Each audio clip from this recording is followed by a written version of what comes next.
10ஆம் இடத்தில் அசுப கிரகங்கள் பொதுவாக ராகு கேதுகள் அமர்வது அப்படிங்கிறது தொழில் சம்பந்தப்பட்ட விஷயத்தில் ஞானம். அப்போ அடுத்து நடக்க போவது என்ன டெக்னாலஜி, அதுல என்ன பிளஸ், அதுல என்ன மைனஸ், அதனை கொடுக்கலாமா, அதன் மூலம் மக்கள் பயனடைவார்களா, இப்படிங்கிற அளவுக்கு நம்மை தூக்கி கொடுப்பதற்கு அனைத்து கிரக நிலைகளுமே இந்த நவம்பர் மாதம் வருட கடைசியில் குறிப்பாக இந்த விருச்சிக ராசிக்காரர்கள் பந்தாடுவார்கள், கண்களில் விரலை விட்டு ஆட்டுவார்கள், விறுவிறுவென்று மீண்டும் ஒரு உயரத்துக்கு உச்சத்துக்கு போவார்கள். அப்போ அதற்குண்டான முயற்சிகள் பயிற்சிகளை இவர்கள் எடுத்துக்கொள்ள வேண்டும் அப்படின்னு சொல்வது தான் நிதர்சனமான உண்மை. சார், எங்கேயாவது ஏதாவது ஒரு நெகட்டிவ் பாயிண்ட்டை தேடி கண்டுபிடிச்சு சொல்லுங்க சார் அப்படின்னு சொன்னால் 2 விஷயங்கள் கவனமாக பார்த்துக்கணும். 7ஆம் இடத்துக்கு சனி செவ்வாயின் பார்வை. அப்போது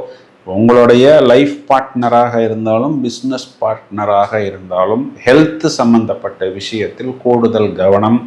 முடிந்த வரைக்கும் ஒரு லாங் டிராவலுக்கெல்லாம் பப்ளிக் டிரான்ஸ்போர்ட் எடுத்துக்கொள்வது புத்திசாலித்தனம். ஏன்னா இந்த பக்கம் 4ஆம் இடம் சொல்லக்கூடிய வீடு, மனை, வாகனங்கள், அம்மா, இந்த 4 விஷயத்துக்கும் இருக்கக்கூடிய அந்த ராகுவை நீங்களே பார்க்கிறீர்கள். அதுவும் என்னென்ன ஏதாவது ஒன்று வித்தியாசமாக பண்ணலாம் அப்படின்னு போய் அது இந்த பிள்ளையார் பிடிக்கிறதுக்கு குரங்கு வந்த கதைன்னு சொல்கிற மாதிரி ஏதோ ஒரு விஷயத்தை செய்ய போய் அதில் ஏதாவது ஒரு பெரிய ப்ராப்ளம் அல்லது ரிப்பேர் வராமல் பாதுகாத்து கொள்வது புத்திசாலித்தனம்.